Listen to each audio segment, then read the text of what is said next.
Good morning po, mga kapatid. God first morning sa ating lahat.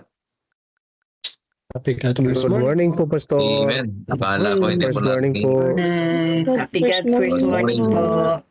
Yes, greetings muna tayo lahat.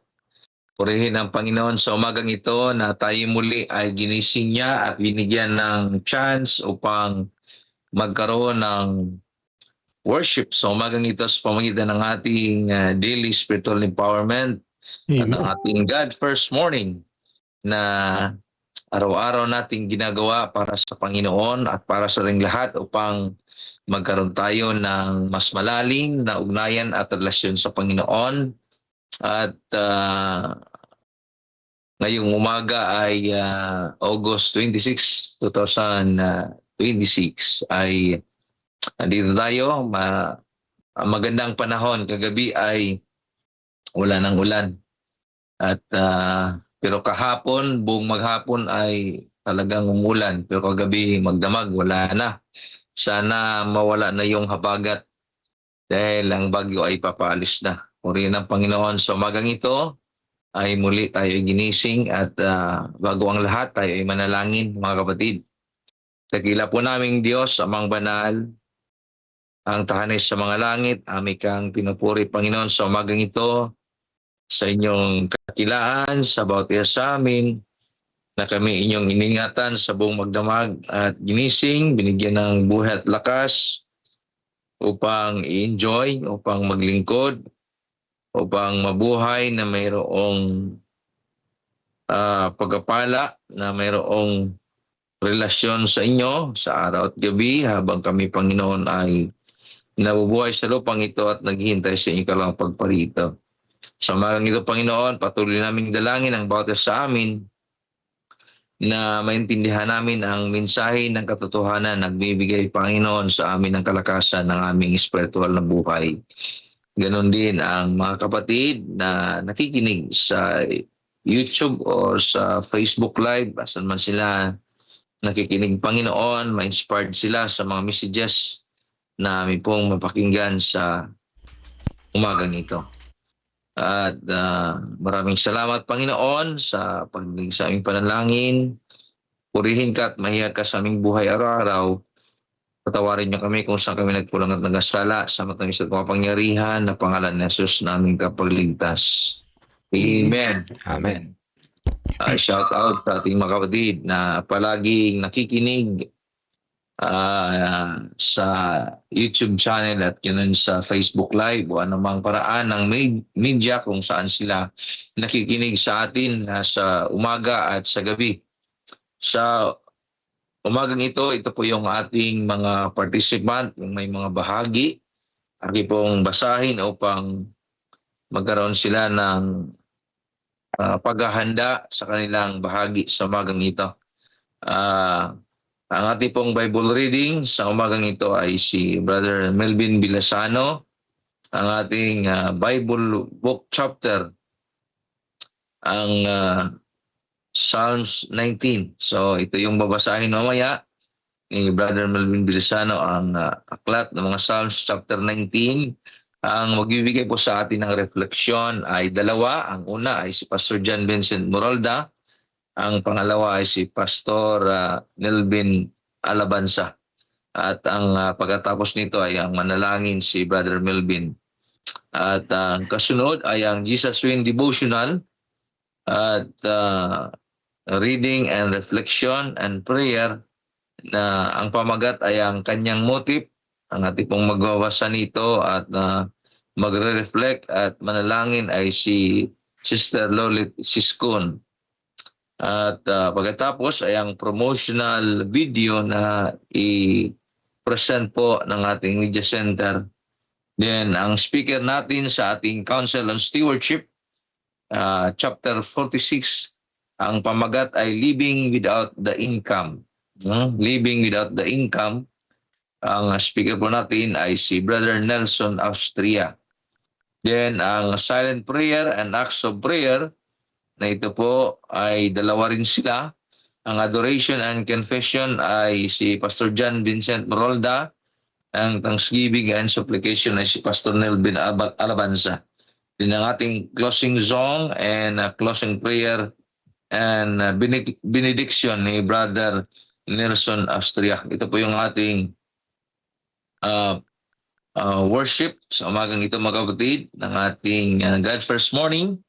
At I hope and pray na ang lahat ay naka-prepared at magbibigay ng refleksyon para sa ating lahat. So, sa umagang ito ay ibigay ko ang panahon kay Brother Melvin Bilisano para sa ating pong Bible reading.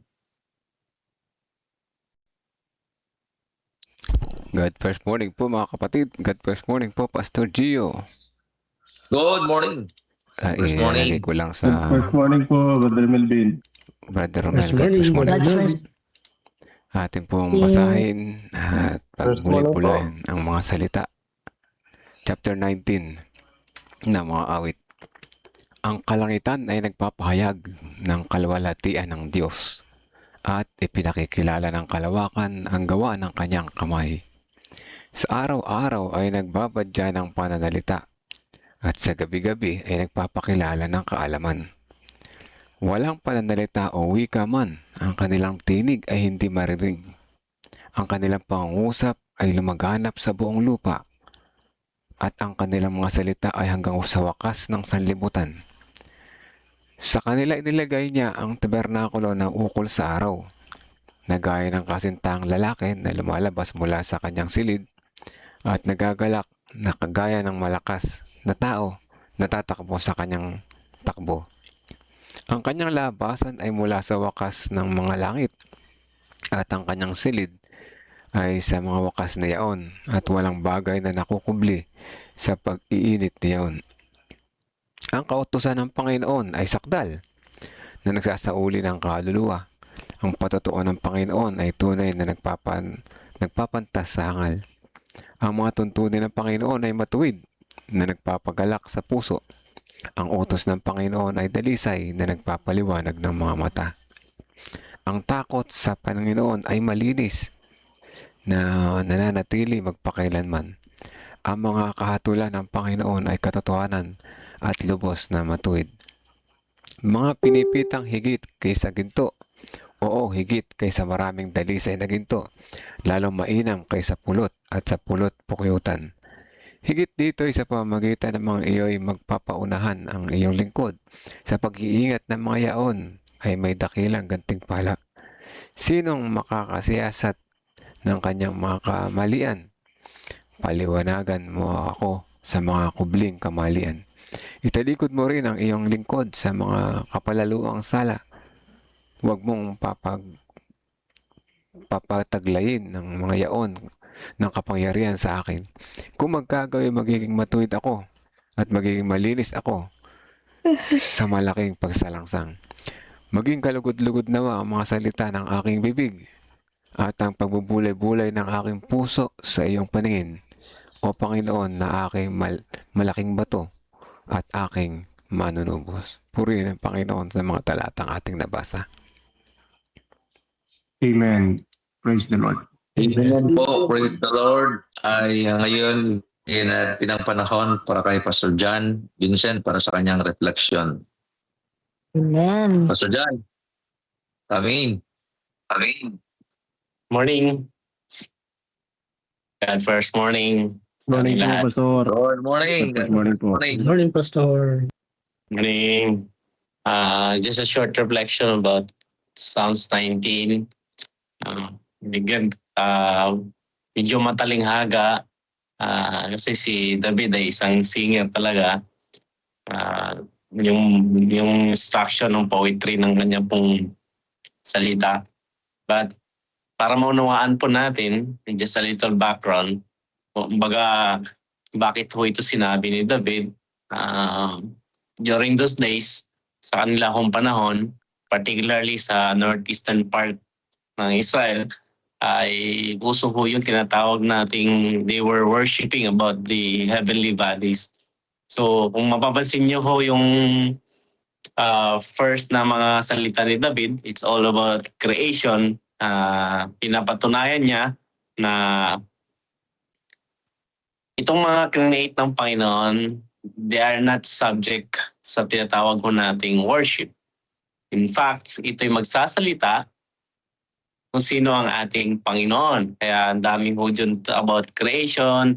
Gusto ni David na dalhin sila sa essence at principle ng creation that those things or creatures ni Lord ay hindi ho sila dapat sambahin, kundi siya lamang po ang tangi nating sambahin. So, many of those times, dahil po sa mga struggle ng naranasan din po ni Israel, they also believe that there is no such thing as creator dahil sa problema ng buhay, ang dami ho nilang naranasan, ang dilim ng panahon, ang pag-uusig ng bayan ng Diyos, para ho yung itong tinatawag nating mga deism, that they believe that there is God who created everything but that God abandoned them. So, yun yung paniniwala na deism. So, despite the fact na ganun ho yung karanasan, nilatag ho ni David itong sulat niya sa chapter 19. Kung saan, nagsasalita ang Diyos na sa kanyang mga nilalang or sabihin na natin nature, in fact, siguro the perfect nature ay ito naranasan talaga ni David dahil siya po ay isang shepherd. But sa pamagitan ho ng Psalms chapter 19, God speaks through what He has made. At pagkatapos po niyan, ang Diyos din ay nagsalita sa pamagitan ng tinatawag nating kanyang banal na salita. Kaya binanggit ho dyan ng kautusan.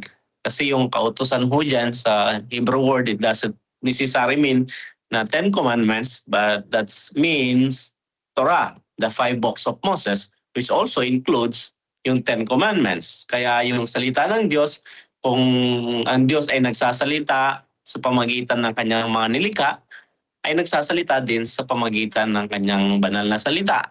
Ano ba? At yung last portion ho yung ng Psalms chapter 19, then ang Diyos ay tumatawag sa ating lahat at God calls us to respond who we are, kung sino ho tayo. Kaya ho sabi ni David sa verse 14, yung last ho na verse, let the words of my mouth and meditation of my heart be acceptable in your sight, O Lord, my rock and my redeemer. So, yun po ang aking po short na reflection sa chapter 19 na ulitin ko po na God speaks through He has done or He has made what He has made, and also He speaks through what He has written, and God calls us to respond with who we are. May God first morning. Amen. Good morning. At ngayon naman ay ibigay natin kay Pastor Nelvin Alabanza ang second reflection. Pastor.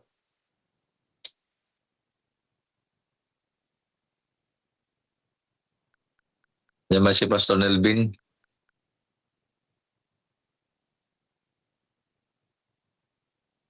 Hello Pastor po. Nelvin Alabanza. Ha? Apa. Okay. Sige po, Pastor. Pasok po. Happy God first morning po sa lahat. Amen. Pastor Gio at sa ating po mga kapatid ngayon pong umaga. Dito po sa Psalms 19, aking pong reflection dito, ang Panginoong Diyos ay hindi niya intended na talagang magtago sa kanya pong mga nilalang o sa atin. Pagkamat tayo ay makasalanan, ang Panginoong Diyos ay hindi siya nagsisekreto sa bawat isa sa atin. Kasi itong chapter 19 ng Psalms ay tumutukoy po sa perfect revelation ng ating Panginoong Diyos. Yung revelation ng ating Panginoong Diyos na perfect ay unang-una doon po sa kanyang general revelation. Sabi po doon sa chapter verse 1 hanggang sa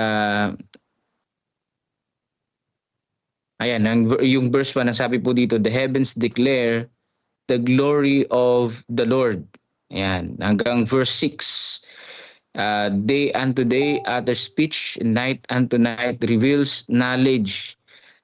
So dito binabanggit ng ating Panginoong Diyos din. Sabi dito, there is no speech nor language where their voice is not heard. So sa pamamagitan po noong general revelation na ito, doon po sa creation ng ating Panginoong Diyos, naghahayag kung gaano ang Panginoong Diyos ay mapagmahal.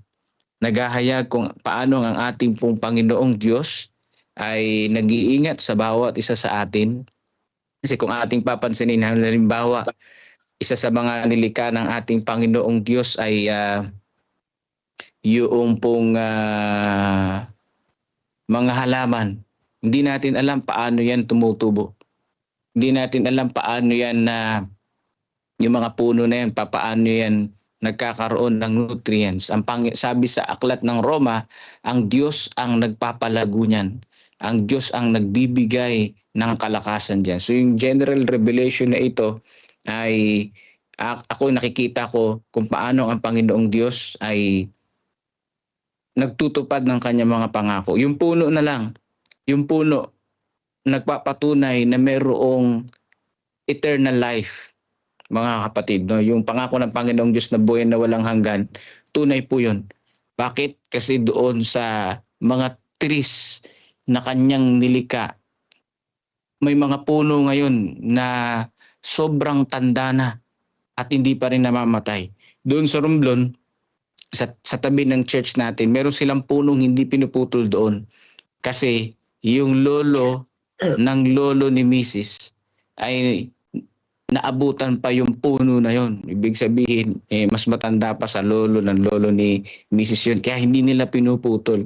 Yun ay nagpapatunay na ang Diyos ay tapat sa kanyang pangako. At yung pangalawa, yung una, general revelation. Yung pangalawa ay yung pong special revelation na binabanggit dito sa Psalms, particularly sa chapter 7 to 11, na yun yung Torah, yung wisdom, yung Torah, yung kautusan ng ating Panginoong Diyos, na ang sabi dito, the law of the Lord is perfect, converting the soul. The testimony of the Lord is sure. Actually, yan nga po ay 6 na synonyms na ipinapakita yung divine special revelation na kumakatawan ito doon po sa karakter ng ating Panginoong Diyos. Yung kautusan ng Panginoong Diyos, sabi dito, perfect, walang dungis. Yung kanyang testimony ay talagang sure, no? Walang halong biro, walang halong pambobola. Hindi katulad natin ng mga tao, no, kapag tayo nag-testimony, mayroong karagdagan, mayroong pagsinungaling kung minsan, pero ating Panginoong Diyos, sure, no, perfect yung kanyang kautusan. Pero ang tao, kapag maglagay tayo ng boundaries ng kautusan, hindi talaga perfect. May mga butas, marami mga katanungan kang pwedeng itanong, pero sa Panginoong Diyos, yung kanyang special revelation, talagang perfect ito para sa bawat isa sa atin. At sinasabi rin dito, more to be desired are they than gold, ye than much fine gold, sweeter also than honey and the honeycomb. Moreover, by them your servant is warned, and in keeping them there is a great reward. Ayan. So dito nakita ko na ang ating Panginoong Diyos, bagamat siya ay Diyos ng pagmamahal siya, pero siya rin ay judge, di ba? Mercy and judgment yung ating Panginoong Diyos, no? Yung bagamat siya ay nakatakdang maghusga sa bawat isa sa atin, mag-judge sa atin sa huling panahon, ang sabi po dito, ang mga katulad natin ng mga tao ay hindi niya hinayaan na hindi makaalam ng katotohanan ng warning. Yeah. Kaya ngayon, ang Panginoong Diyos, sabi ng banal na kasulatan, darating siya kapag naipahayag na ang kanyang salita sa buong sanlibutan. Kasi gusto niya na lahat ay bawarningan. No, hindi katulad natin ng mga tao, walang warning.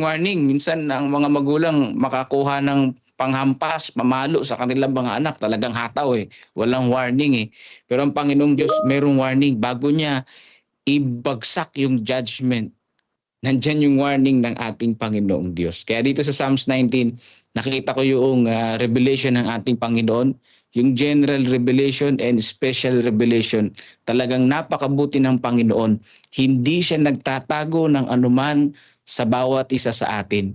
Kaya karapat-dapat na ating matutunan, alamin ang kanyang karakter, ating tignan kung ano ang kanyang layunin sa atin, kasi hindi naman ito ikinubli ng Diyos sa bawat isa sa atin. Sapat yung kalaman na yun para tayo ay patuloy na sambahin natin ang Panginoong Diyos, pasalamatan siya sa mabuting ginawa niya para sa bawat isa sa atin. So yun lang po, Pastor Gio. God bless po. Amen. Salamat po, Amen. Pastor David, sa magandang refleksyon. Nagpaalala sa atin yung hindi nasusukat din na pag-ibig ng Diyos sa tao. At mayroong refleksyon aking babasahin. At dito po sabi ni Brother Sunny Talusan, ang awit chapter 19 ay nagpapakita na ang Diyos ay nagpapakilala sa atin ng dalawang paraan, sa pamagitan ng kanyang nilikha at sa pamagitan ng kanyang salita. Okay, sabi ito, ang kalangitan ay nagpapahayag ng kanyang kalwalhatian, habang ang kanyang kautusan ay nagtuturo sa atin sa tamang landas. Sa huli, nanalangin si David na ang kanyang mga salita ay ang kanyang mga iniisip ay maging kalugod-lugod sa Diyos. Ang realization ko dito ay habang binabasa ko ang awit chapter 19 ay napagtanto ko na hindi tahimik ang Diyos. Nakikita ko ang kanyang kapangyarihan sa kanyang nilikha at naririnig ko ang kanyang tinig sa kanyang salita. Ang nilikha ay nagpapakita kung sino ang Diyos. Ang kanyang salita ay nagtuturo kung paano ako dapat mamuhay. God first morning po sa ating lahat. Amen. Napakaganda ang refleksyon na nakikita ni Brother Sunny, no? Na ang Diyos ay lahat ng nilikha ng Diyos ay nagpapakita kung sino ang Diyos. So, kaya sabi doon na nature reveals the goodness and character of God. So napakaganda mga kapatid, ng Diyos ay hindi talaga nanahimik kahit saan ka magpunta. Kung i-reflect mo lang sa iyong buhay ang iyong nakikita sa paligid, makikilala mo ang kabutihan ng Diyos. Reflection pa mga kapatid para sa ating Bible readings sa umagang ito. Brother Romel, nakita kita nagtaas ng kamay. Sige po, Brother Romel. Pastor, magandang umaga po. Good morning. And happy God first morning po. At happy God first morning din po sa ating lahat. At ito po yung ating pong binasa na naman ngayong umaga ay punong-puno na naman po ng kabutihan ng Diyos. Masasabi ko po una sa lahat, purihin ang Diyos sa umagang ito. Dahil po napakaganda po ng mga salitang ito na nais ipahiwatig ng Diyos sa atin ngayong umaga. Kaya nga po kung mapapansin natin, ang sabi po dito sa verse 1, ang sabi niya, nagpapahayag ng kaluwalhatian ng Diyos ang kalangitan. At ang mga gawa ng kanyang kamay ay inihahayag ng kalawakan. Napakaganda mga kapatid. Ang sabi sa verse 2, sa araw-araw ay nagsasalita at gabi-gabi ay nagpapahayag ng kaalaman. Alam niyo po mga kapatid, itong 1 and 2, ang sinasabi po nito sa atin ngayon. Ang sabi niya mga kapatid sa atin, kahit walang salita, ang ganda at ang laki ng sansinukob ay sumisigaw na may dakilang lumikha. Ito ay isang paalala mga kapatid sa bawat isa sa atin na ating nasasaksihan ang totoong kalikasan na nagpapatunay ng kapangyarihan ng Diyos. Nakita niyo yun mga kapatid, kung ating mapapansin, talagang dapat nating purihin ang Diyos. Dahil ito, kung ating mapapansin na lahat ng nilikha ng Diyos ay napakaganda. Kaya ganito po inililarawan ang sangkalangitan at ang sabi nga ay walang kayang makapag-explain ang sansinukob. Napakaganda mga kapatid. Kaya sa ating buhay mga kapatid, masasabi natin dapat araw-araw sa ating buhay na purihin ang Diyos dahil sa kanyang napakagandang nilikha. At ang sabi niya nga, hindi na kailangan mga kapatid ng kanyang salita eh. Kung atin lang mapapansin, nakakapamangha mga kapatid yung ating nakikita. Kaya dyan pa lang mga kapatid ay masasabi na natin na dakila ang Diyos mga kapatid. Kaya naalala ko ito nung ako ay maliit pa, nung kasama ko pa po yung aking magulang. Sabi ko sa aking magulang noon kami that time ay hindi pa po Adventist. Ang sabi ko sa aking magulang, "Pa, mayroon bang gumawa ng sanlibutan?" Yun yung una kong tanong mga kapatid sa kanya. Alam mo ang sagot ng aking magulang, napakaganda mga kapatid. Sabi niya, oo, may gumawa ng sanlibutan. Yun yung Diyos. At ano ang sabi niya mga kapatid sa akin? Siya ay babalik. Yun yung sinabi niya mga kapatid sa akin. Hindi pa kami Adventist that time. At ang sabi niya, siya ay babalik. Kung hindi sa time ko, sa time mo. Kung hindi sa time mo, sa time ng anak mo. Kung hindi pa sa time ng anak mo, sa time pa ulit ng mga anak mo. Yun mga kapatid ay nagtatak sa akin o nagbigay yun ng marka sa aking puso. Nasabi ko, oo nga, may Diyos pala talagang gumawa ng sanlibutan. Kaya mga kapatid, ngayon natin na napagtanto lahat at ngayon natin masasabi na ang Diyos ay dakila sa lahat. Yun yung una ko pong nakita dyan na punto mga kapatid. At nawa sa atin pong buhay, katulad din nawa ni David ang ating pong pagkakilala sa Diyos. Yun yung nakita ko kay David. Grabe yung kanyang masabi natin yung kanyang ugnayan sa Diyos na ganun niya kakilala ang Panginoon na kanyang pinagtitiwalaan. Kaya sa ating buhay din mga kapatid, lagi nating ilagay po ang Diyos na pinakadakila sa ating buhay dahil siya ang may gawa ng ating katawan. Napakaganda. Kaya nga ang sabi niya pa dito po sa verse 7, napakaganda po nito ng ating pong binasa ngayong umaga.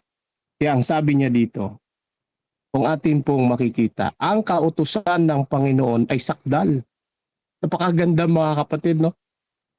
Na nagpananag-uli ng kaluluwa at patutuo ng Panginoon ay tiyak. Isipin niyo yun mga kapatid, tiyak.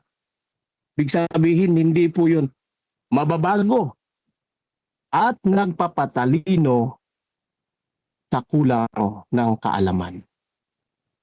Ano ang sabi sa verse 8? Ang mga tuntunin ng Panginoon ay matuwid na nagpapagalak sa puso.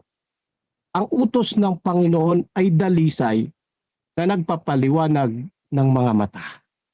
Napakaganda mga kapatid. Kaya kung ating makikita ang mga punto dito mga kapatid, una nating masasabi, kanina doon kahit hindi daw magsalita, ngayon po ang kanyang salita, ito ay sakdal na nagpapasimula sa ating pong kaluluwa at nagbibigay ng karunungan. Isipin nyo yun mga kapatid. Pero dapat mga kapatid, handa rin po tayong sumunod sa Panginoon. Kasi po pag hindi po natin sinunod yan mga kapatid, wala rin pong mangyayari sa atin. Yun yung anong po mga kapatid, walang mangyayari sa atin mga kapatid. Kahit pa sabihin natin, alam natin yan na dakila ang Diyos. Pero pag hindi natin sinunod ang kanyang mga utos mga kapatid, wala pa rin yan mga kapatid. Kaya ang gantimpala mga kapatid, wala kanino man, kundi sa Diyos mga kapatid. Kaya ang sabi doon, kilalanin natin una sa lahat ang Diyos na bilang siya ay manlilikha at siya ang gumawa ng sanlibutan. At ang pangalawa mga kapatid na punto, atin pong sundin ang kautusan ng Diyos. At yan ay dapat ating nilalakaran sa bawat araw ng ating buhay. Kasi po ang gantimpala, sabi ng Diyos, ay nasa Kanya. Kaya mga kapatid, napakaganda niyan mga kapatid bilang paalala ngayon sa ating umaga. Ngayon po gusto ko pong basahin yung huling verse.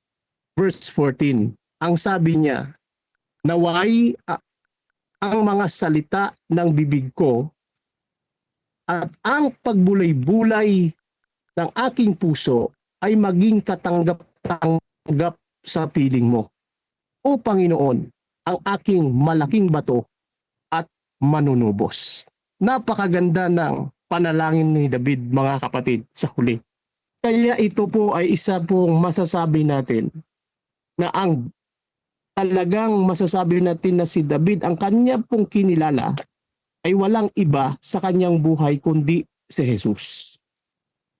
Isipin niyo yun mga kapatid, sa lahat ng laban po ni David, sa lahat po ng mga pagsubok na naranasan ni David, hindi po siya kumilala sino mang taong pinakamalakas sa mundong ito, kundi kinilala niya ang Diyos at kanyang pinagbulay-bulayan ang Panginoon na totoong kampi niya, mga kapatid. Kaya napakaganda mga kapatid nito na sa bawat anumang hakbang, sa bawat anumang ating iniisip, sa bawat anumang ating hinihiling sa Panginoon, sabihin natin, Panginoon, Ikaw ay aking manunubos at aking bato sa kabila ng mga pagsubok na aking nararanasan. Napakaganda mga kapatid na kanya pong pinapaliwanag sa ating ngayong umaga. Kaya mga kapatid, ano po ba ang ating tugon? Handa po ba tayong kumilala sa ating Panginoon? Handa po ba tayong mamuhay na kasang-ayon sa kanyang kalooban? At handa po ba tayong lagi siyang dipindihan sa lahat ng ating buhay? Ganito po ang secret kaya siya nagtagumpay mga kapatid. Kaya lagi nating isipin po na ang Diyos ay pinakadakila at ang Diyos ang kayang makapagtanggol din sa ating lahat sa anumang uri ng ating mga karanasan.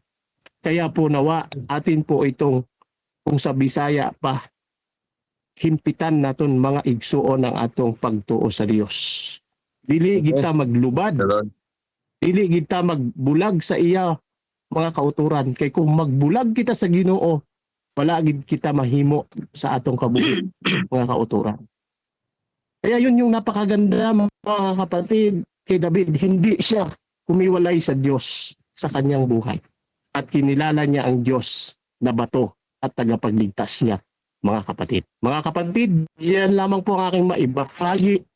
Happy God First Morning po and God bless sa ating lahat. Amen. Praise the Lord. Maraming salamat, Brother Romel, sa napakagandang refleksyon. Ngayon naman, ay ibigay natin ang panahon kay Brother Rizalino. Ay siya po yung magbigay ng refleksyon sa atin din sa umagang ito. Amen.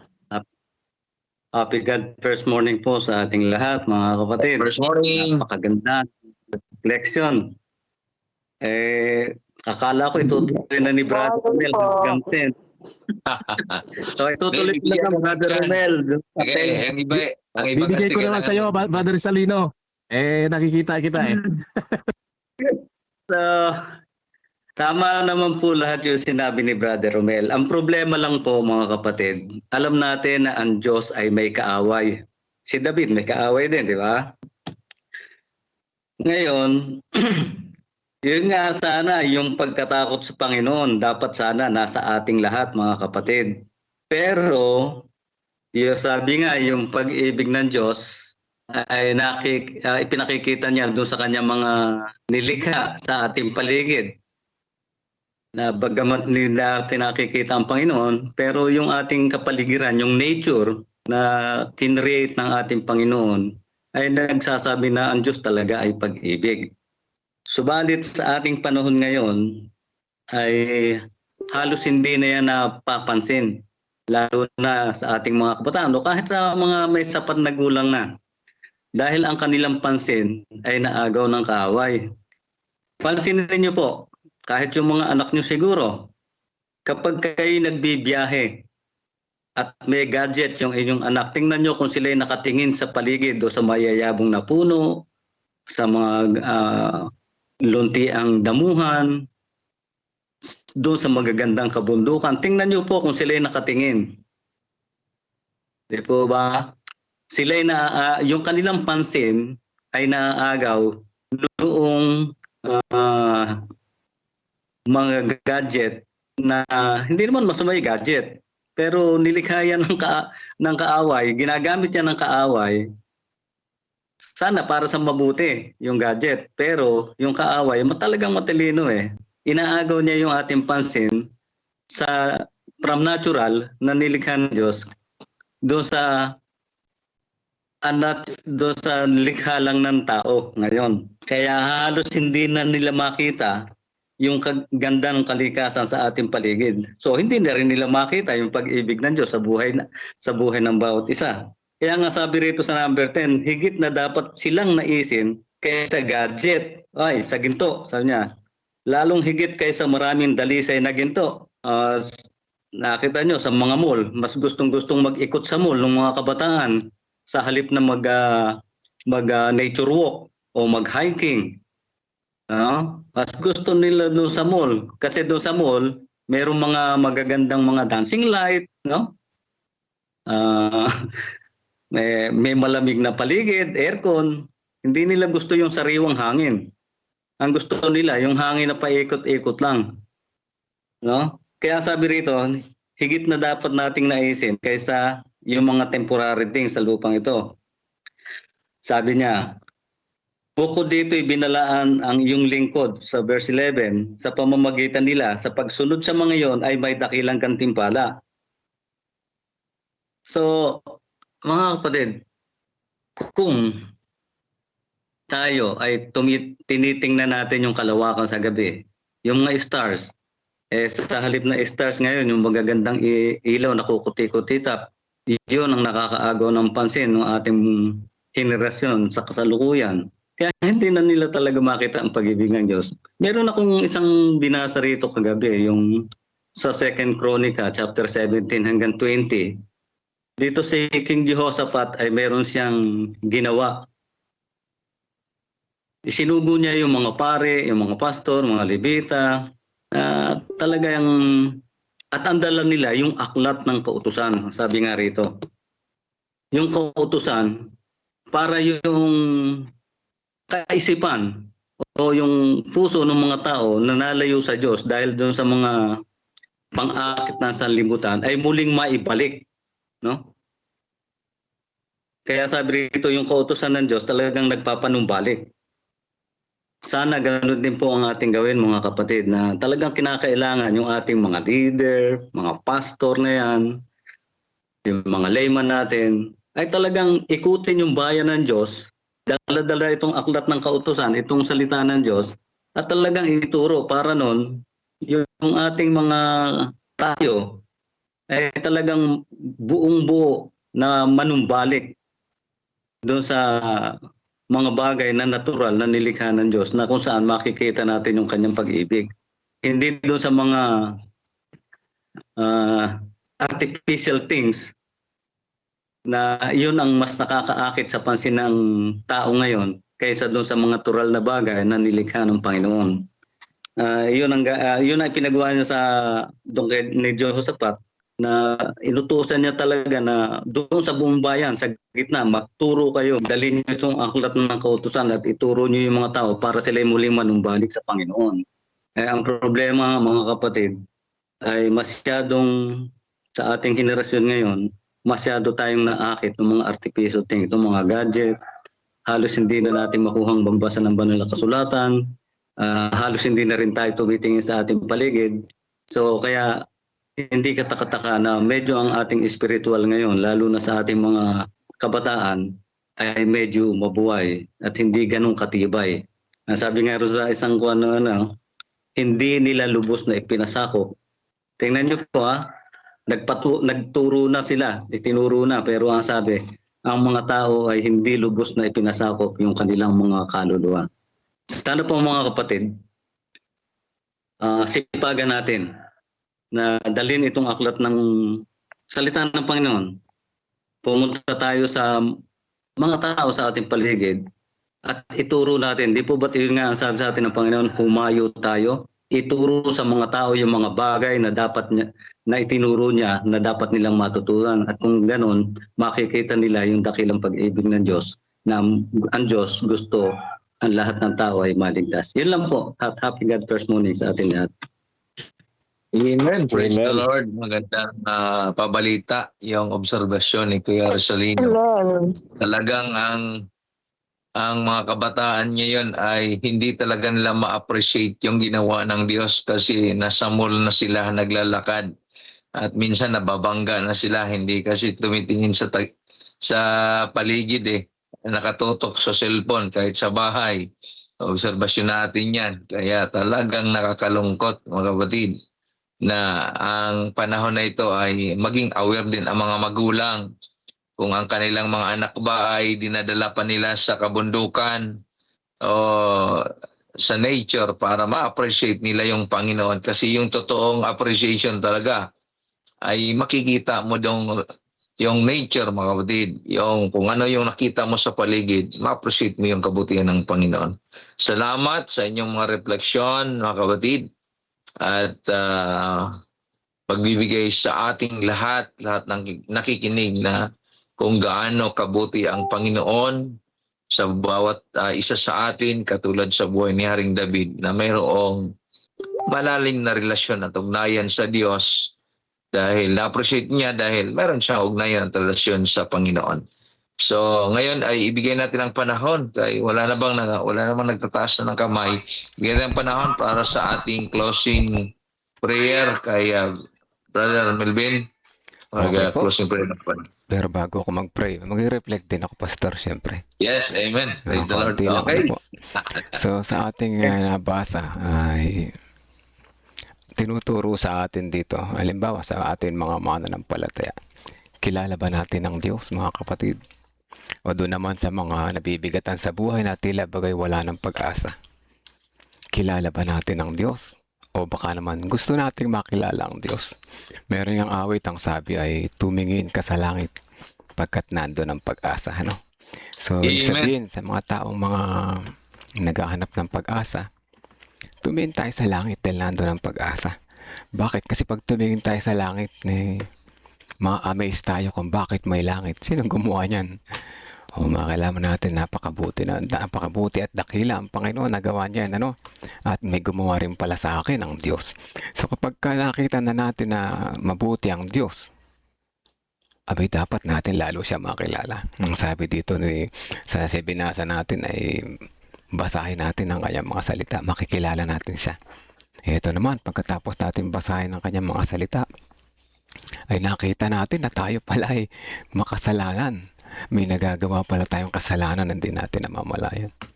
Ano ang sunod na nangyayari? Dahil nakita natin na mayroon tayong mga kasalanan na nagagawa hindi natin namamalayan, hingi tayo ngayon ng tawad. Ano? Humingi ng tawad. Sabi nga dito sa verse, Panginoon, patawarin mo ako dahil mayroon akong nagagawa na kasalanan na hindi ko namamalayan. Ano? Dahil na-recognize natin sarili natin na makasalanan, nakakagawa ng kasalanan din namamalayan sa pamamagitan ng kanyang mga salita na alaman natin. Ano ang susunod na steps? Magsisisi tayo at yung pang-apat na step ay hihingi tayo ng gabay para maturuan ang ating mga pananalita, magsalita tayo na mahusay, sabi dito, at ang ating mga puso. Ano? So mga kapatid ko, yung mga steps na yan ay isa rin yan sa mga steps to Christ, paglapit kay Kristo. Chapter 1, kilalanin natin ang Diyos na lumikha. Chapter 2, makikita natin na tayo ay makasalanan. Chapter 3, magsisisi tayo. Chapter 4, hihingi tayo ng gabay sa Kanya at patnubay sapagkat siya ang tutulong sa atin. So yung ano na ito na chapter 19 ng awit, ano po, ay katugon sa Steps to Christ na lesson, ano? At purihin ang Panginoon dahil sa pamamagitan ng pagtingin natin sa langit ay nagkaroon tayo ng interes. Makilala natin siya at ganun din sa pamamagitan ng salita at nakausap natin siya. At higit sa lahat, nakita natin na tayo makasalanan, humingi ng tawad, nagsisi, nagbago at humingi ng gabay sa Kanya para sa mas mabuting buhay. At sa ganun, tayo mga walang pag-asa, magkakaroon ng pag-asa. Tayo mga Adventista na hindi natin siya lalo lubos na kilala, ay lalo natin siya makikilala. Ano po? Purihin ang Panginoon sa magandang mensahe ng Psalms chapter 19. Tayo lahat ay manalangin, mga kapatid. Let us pray. Mapagpala at mapagmahal naming Diyos, salamat po sa Bible chapter na ito, chapter 19 ng awit na patuloy na nagpapakita na iyong kadakilaan, na iyong pag-ibig sa amin. O dakilang Diyos, sa iyong mga nilikha, nakita namin ang iyong pagmamahal, ramdam namin ang iyong pag-ibig. At sa iyong mga salita, nakakita namin ang patuloy na pag-provide mo sa amin ng karunungan, na makita namin ang aming mga sarili bilang mga makasalanan. Patawad po, kagaya ng sinabi ni Haring David sa kanyang awit, sapagkat kami ay may mga nagagawang pagkakamali na hindi namin namamalayan. At sa kabila ng aming may ng kapatawaran, nagsisisi po kami, o dakilang Diyos, kung bakit na ngayong mga panahon na ito kalaming nakikilala. O dakilang Diyos, tulungan mo po kami ang aming mga isip at mga puso, aming pananalita at mga kilos, ang aming mga sasabihin ay maitaas ang papuri sa iyo. Makilala ka din naman ng iba sa pamagitan ng aming mga labi na iyong gagamitin, o dakilang Diyos. Salamat sa iyong mga banal na salita na patuloy na nagbibigay sa amin ng gabay at patnubay sa araw-araw. At sa pagpapatuloy ng aming buhay habang kami ay naghahanda at naghihintay sa iyong ikalawang pagbabalik, ang aming buhay ay magkaroon ng pag-asa palagi at gayon din naman ng liwanag sa iba. At sa susunod na aming part ng devotional, ang Jesus Wins, patuloy mong pagpalain ang devotional na ito, gayon din ang bigyan ng karunungan ang magbibigay ng kanyang part para dito. At kami rin naman, ang mga nakikinig, ay mas tutunan, mas higit pa, mas lalo ka naming makilala. Makilala namin ang aming Panginoon Jesus namin tagapagligtas. In Jesus' name we pray. Amen. Amen. Amen. Praise the Lord. Maraming salamat. Ngayon naman ay ibigyan natin ng panahon para sa ating Jesus Win Devotional, ang kanyang motif, ang magbabasa po at refleksyon, ganoon din ang kanyang panalangin si Ate Lolet Siskon. Diyan na po siya. Ibigyan natin ng panahon para sa kanya, mga kapatid. Happy God first morning po mga kapatid. God, first morning. Ate Lolet. Ngayon po ay August 26. Ang ating pong nagwagi si Jesus ay may pamagat na ang kanyang motif.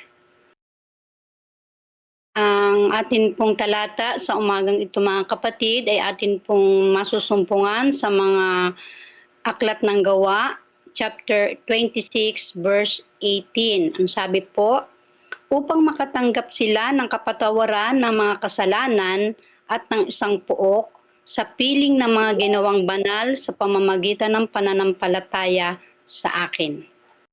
Nakadalo na ako sa maraming retreat ng mga kababaihan sa paglipas ng mga panahon.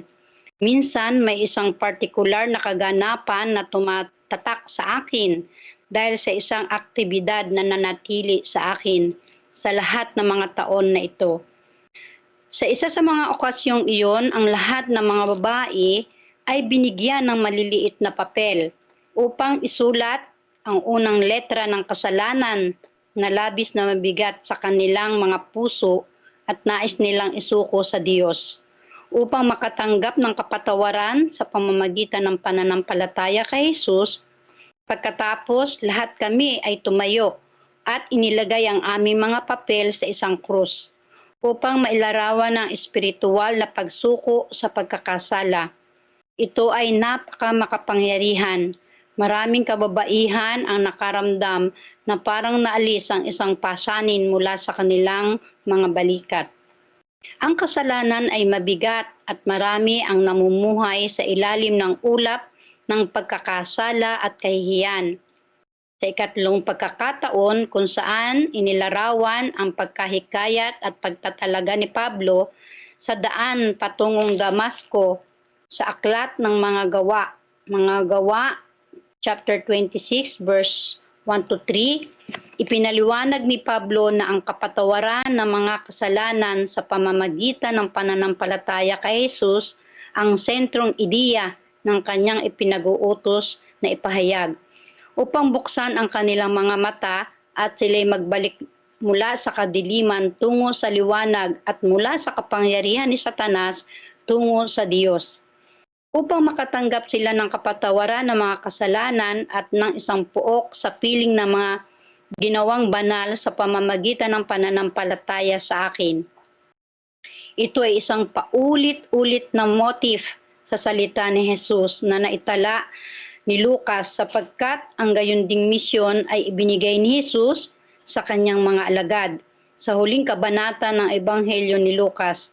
Ganyan ang nasusulat na kailangang magdusa ang Kristo at muling mabuhay sa mga patay sa ikatlong araw at ipangaral ang pagsisisi at pagpapatawad ng mga kasalanan sa kanyang pangalan sa lahat ng mga bansa simula sa Jerusalem. Ito po ay matatagpuan sa Lucas 24 verse 46-47. Bukod dito, binigyan diin ni Pablo na bukod sa kapatawaran, may tiyak na mana para sa mga pinabanal sa pamamagitan ng pananampalataya kay Jesus. Binibigyang diin ni Kristo na mga ito ay idinideklara bilang nakahiwalay, banal. Hindi dahil sila ay walang kasalanan o perpekto, kundi sa pamamagitan ng pananampalataya. Sa akin, ang temang ito ng kapatawaran ng mga kasalanan sa pamamagitan ng pananampalataya sa sakripisyo ni Jesus, ang sentrong pahayag ng Iglesia Kristiyana. Ang resulta ng pagtanggap ng kanyang kapatawaran ay hindi karapat-dapat, ngunit tiyak na walang hanggan na mana. Ilagay ang iyong mga kasalanan sa kanyang krus at mamuhay sa liwanag at kagalakan ng iyong walang hanggang kaligtasan. Nagwagi ang ating Panginoong Hesus. Mga kapatid, napakaganda nung atin pong devotional sa umagang ito na nagpapahayag. Generally, pagka tayo po mga kapatid ay nananalangin, ang lagi po natin sinasabi, patawarin tayo sa ating mga kasalanan, sa ating pagsalangsang. Pero maganda itong naging motif mga kapatid na pag individual po tayong nananalangin sa ating Panginoon, talagang nasasabi natin, di po ba? Nasasabi natin yung at naipapahayag natin sa ating Panginoong Diyos yung ating mga nagagawang kasalanan, no? Napakasarap po, mga kapatid, yung pakiramdam na talagang ipinapahayag natin yung kung ano yung nagawa natin mga kapatid. Personally ako nararanasan ko yan, Pastor, no?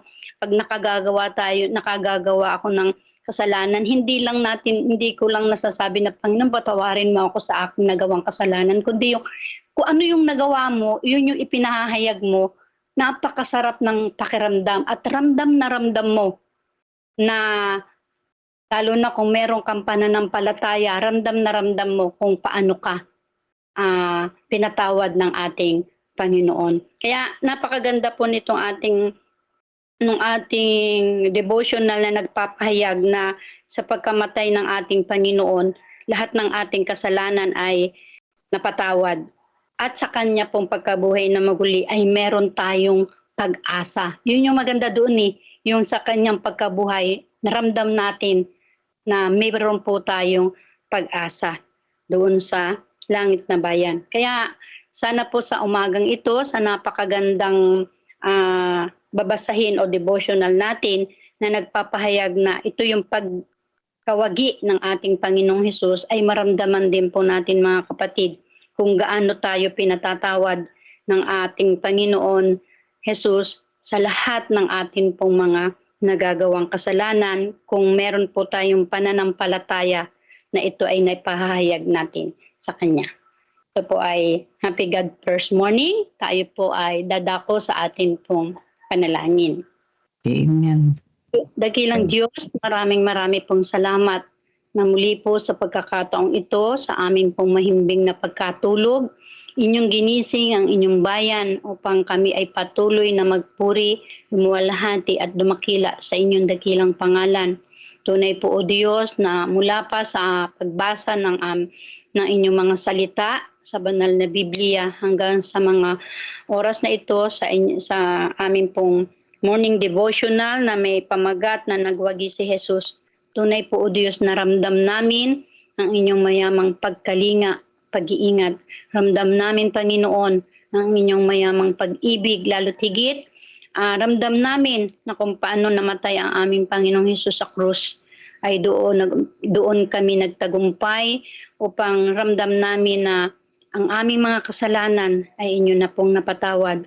At sa pagkabuhay na maguli ng aming Panginoong Hesus, kami ay nagkaroon ng pag-asa upang sa mga ganitong pagkakataon, Panginoon, ang inyo pong bayan ay patuloy na gagamiting instrumento upang sa ikatatapos na inyong gawain at maramdaman namin, Panginoon, na ang inyong pagbabalik ay sama-sama kaming sasalubong sa inyong banal na harapan. Maraming pong salamat. Pagpatawad saan man po kami nasumpungan, nagkulang, nagkasala, lihim man po ito hayag. Salita man po ito sa gawa. Ipatuloy naming maramdaman, Panginoon, na inyo kaming pinatawad. Salamat po at patuloy naming itinatagubilin pa ang mga programa na amin pong masusumpungan pa hanggang sa kami ay makatapos. Salamat sa patuloy na pagtugon at pagdinig sa aming mga panalangin. Ang lahat po na ito ay aming hiling, hindi sa aming mga sariling karapatan. Hinihiling po namin ang lahat ng ito sa matamis na pangalan ng aming Panginoong Hesus. Amen. Praise the Lord. Amen. Bigyan natin ang panahon sa ating promotion video.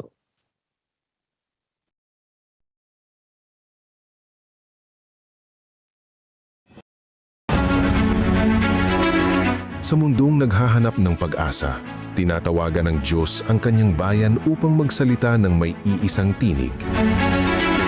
Ang One Voice 27 ay isang pandaigdigang kilusan ng Seventh-day Adventist Church na inaanyayahan ang bawat miyembro, bawat pamilya, bawat lokal na iglesia at bawat ministeryo na sama-samang itaas si Jesus. Simple ang mensahe. Lahat ay ginagawang bago. Dito nagsisimula ang pag-asa. Sa taong 2027, gugunitain natin ang isang banal na yugto sa kasaysayan. Humigit kumulang 2,000 taon mula nang bautismohan si Jesus at simulan niya ang kanyang ministeryo sa publiko. Muit ang One Voice 27 ay hindi lamang para sa mga pastol, hindi lamang para sa mga ebanghelista at hindi lamang para sa mga media ministry. Ito ay misyon para sa lahat. May bahagi ang bawat miyembro ng iglesia. Ang iyong cellphone ay maaaring maging pulpito. Ang iyong tahanan ay maaaring maging sentro ng pag-aaral ng Biblia. Ang iyong patutuo ay maaaring maging unang hakbang ng isang tao sa pagbabalik sa Diyos. Ang iyong paanyaya ay maaaring magbago ng isang buhay. Kaya paano makikibahagi ang bawat miyembro?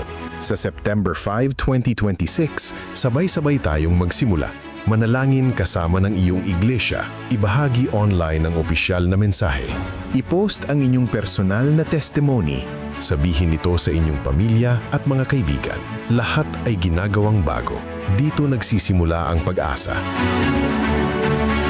Bago tayo magsalita sa sanlibutan, kailangan muna nating lumakad kasama ni Jesus. Basahin ang mga ebanghelyo, maglaan ng panahon sa pananalangin, pag-aralan ang buhay ni Kristo. Hilingin sa Diyos na baguhin muna ang sarili mong puso, sapagkat ang pinakamakapangyarihang patutuo ay isang buhay na binago ni Kristo. Gumawa ng listahan ng mga taon ipanapanalangin mo, isang kapamilya, isang kapitbahay, isang kaklase, isang katrabaho, isang dating miyembro ng iglesia, isang kaibigan na nangangailangan ng pag-asa. Magsimula sa pananalangin, pagkatapos ay bumuo ng tunay na pagkakaibigan. Ang misyon ay nagsisimula kung nasaan ka. Magbahagi ng isang talata ng Biblia, magpadala ng isang programa ng Hope Channel, mag-anyaya ng isang tao sa pagsamba tuwing Sabath, mag-offer na ipanalangin ang isang kaibigan, magsimula ng isang maliit na grupo sa inyong tahanan. Gamitin ng inyong social media upang ituro ang mga tao kay Jesus. Huwag hintayin ang isang malaking programa. Magsimula sa isang kaluluwa. Habang papalapit ang pandaigdigang pagdiriwang, magkaisa tayo sa pananalangin. Manalangin para sa banal na espiritu.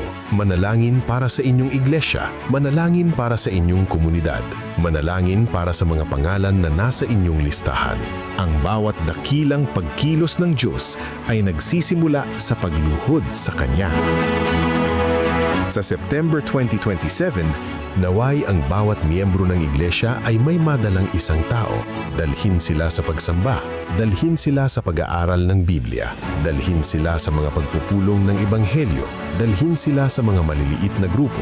Higit sa lahat, dalhin sila kay Jesus. Ito ang tunay na pagdiriwang, hindi lamang ng isang pangyayari, kundi ng mga buhay na ginawang bago kay Kristo. Ang One Voice 27 ay hindi lamang isang kampanya, ito ay panawagan. Panawagan sa pagkakaisa, panawagan sa pananalangin, panawagan sa pagpapatotoo, panawagan upang ipakilala si Jesus sa sanlibutan. At mahalaga ang iyong bahagi. Kaya ngayon, sabihin mo, "Yes, Panginoon, gamitin mo ang aking tinig. Gamitin mo ang aking tahanan. Gamitin mo ang aking telepono. Gamitin mo ang aking kwento. Gamitin mo ang aking iglesia. Sapagkat kay Hesukristo, ang mga wasak ay maaaring maibalik. Ang mga napapagod ay makakatagpo ng pag-asa. Ang mga naliligaw ay maaaring makauwi. At ang lahat ay maaaring gawing bago." One Voice 27. Ang lahat ay ginagawang bago. Dito nagsisimula ang pag-asa.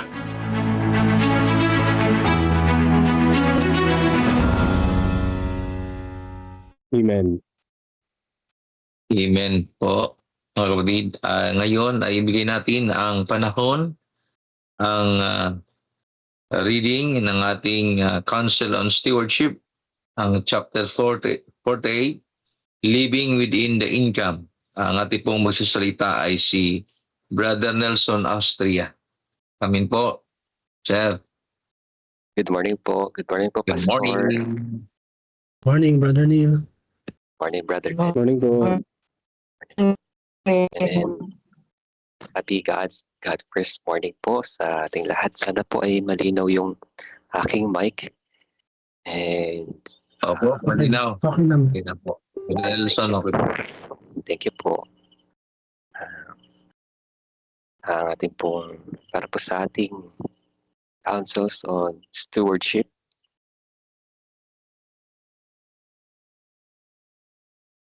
Ayan, ang ating pong topic this morning, ngayon pong araw na ito ay the tyranny of debt. Ito po ay tyranny, ibig sabihin po ay kalupitan ng pangungutang. At para po sa chapter na to, chapter 14, ay living within the income. Living within the income. So before pa tayo mag-start, allow me po mag-pray po muna tayo. Let's pray. Heavenly Father, sa amin pong pag-aaral ng inyong mga inspired words, niling po namin ng gabay ng inyong banal na Espiritu, na aking pong hiling ay kayo po ang aking maitaas. At ang inyo pong mga salita lamang ang akin pong masabi, Ama. Maraming salamat. Good morning po in Jesus' name. Amen. So yan po, Amen. living with the income.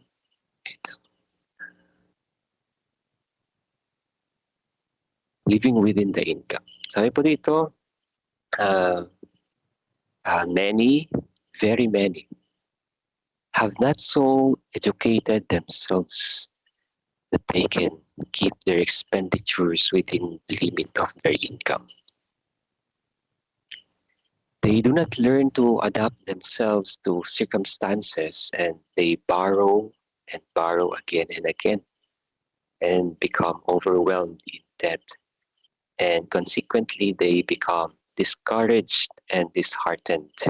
So sabi po dito sa unang paragraph, marami daw po, hindi lang marami kundi sobrang dami na hindi nila inaral. So sabi po dito, have not so educated themselves.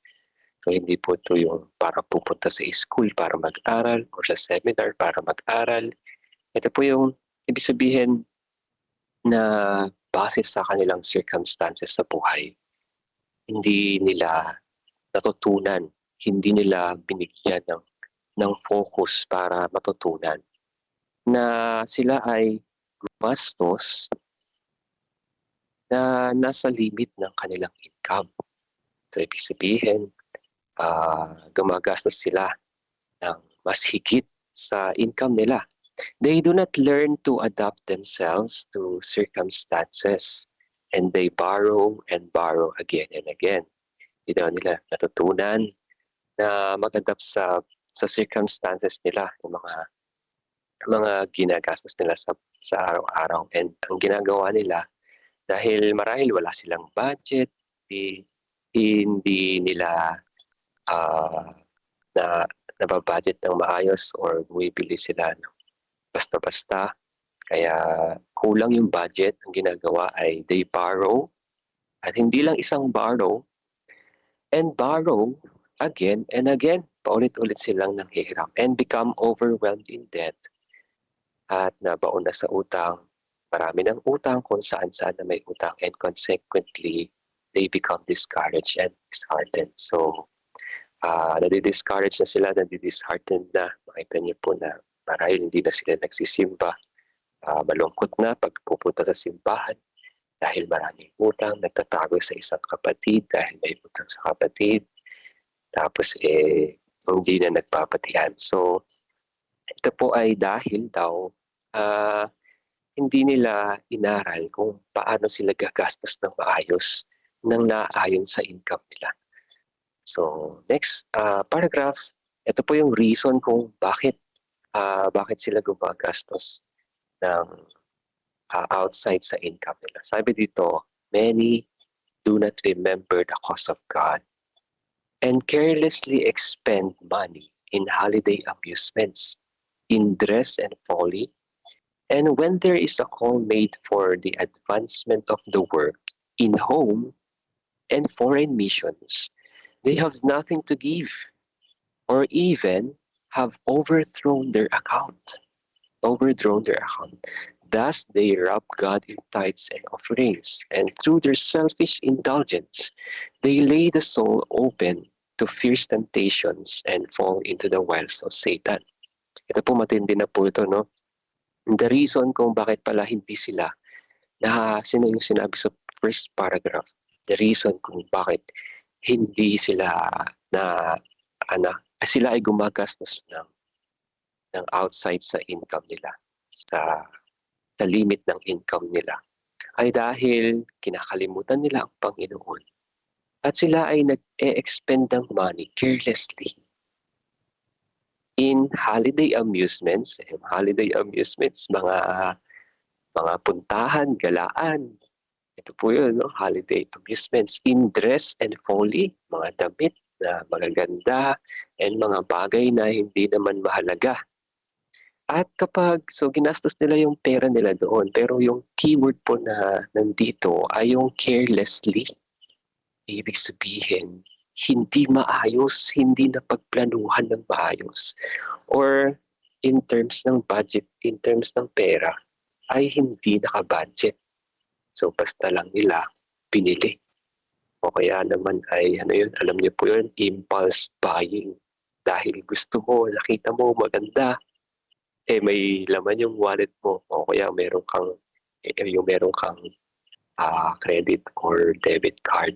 Pinili mo dahil nakita mo maganda kahit hindi naman nakabudget. So carelessly, hindi na i-budget at hindi naman talaga kailangan. And ang malala, hindi naman para sa Panginoon.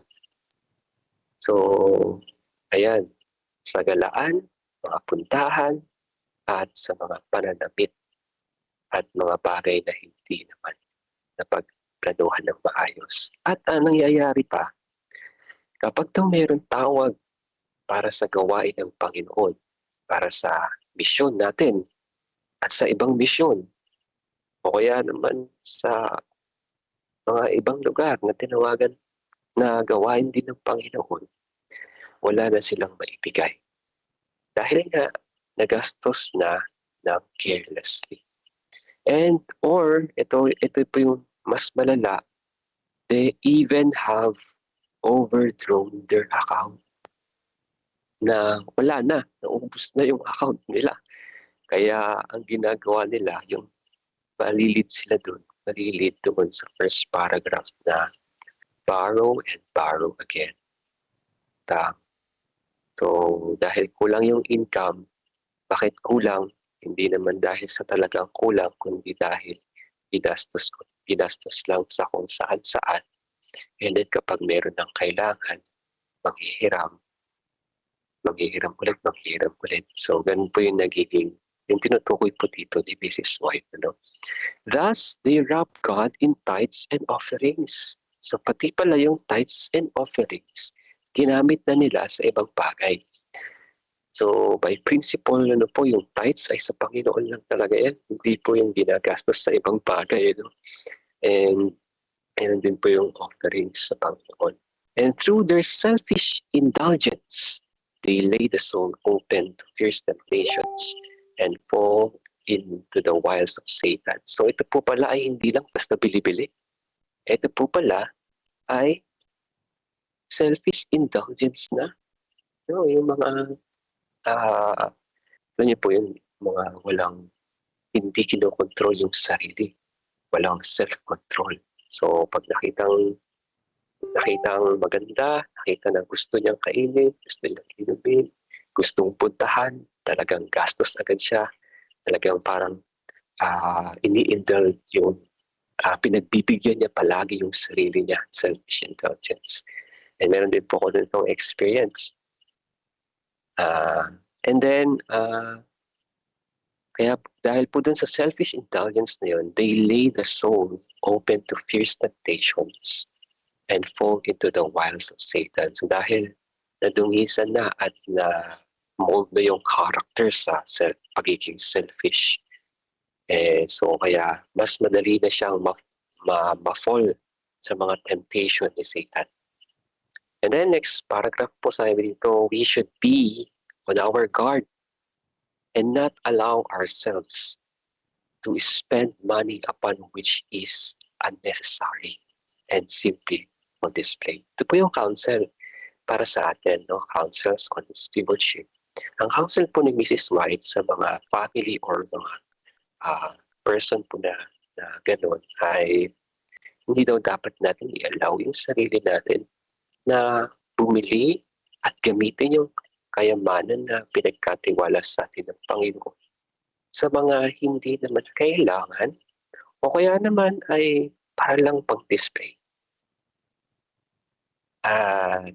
We should not permit ourselves to indulge tastes that leads us to pattern after the customs of the world and rob the treasury of the Lord. So, di daw natin hayaan na ang sarili natin ay yun, i-indulge sa mga pagkain, mga inumin.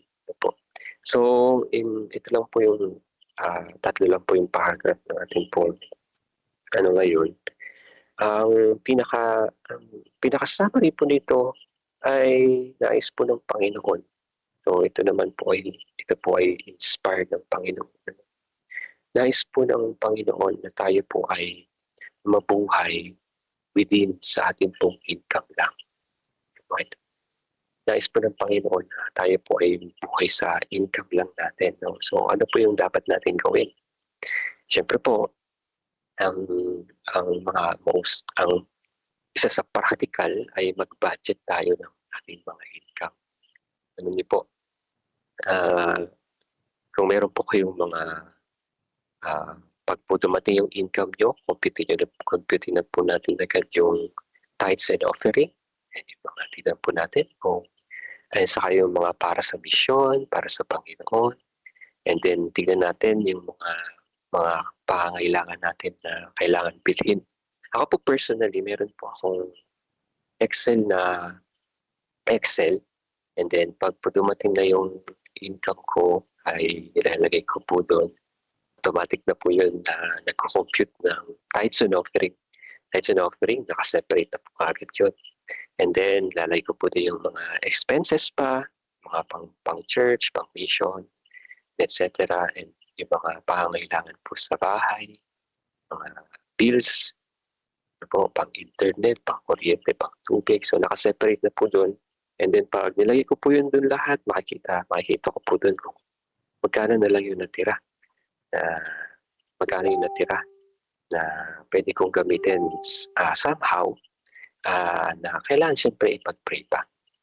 So yun po, no, Excel. Pero nagkaroon po ako ng medyo simple problem doon dahil hindi naman siya problem, parang medyo hassle lang. Kasi kapag nasa ibang lugar, yung Excel po kasi binubuksan ko lang sa laptop ko. Though pwede rin siyang buksan sa phone dahil mayroon namang Excel app sa phone kasi medyo mabagal mag-load. So, tas nag-update pa yon.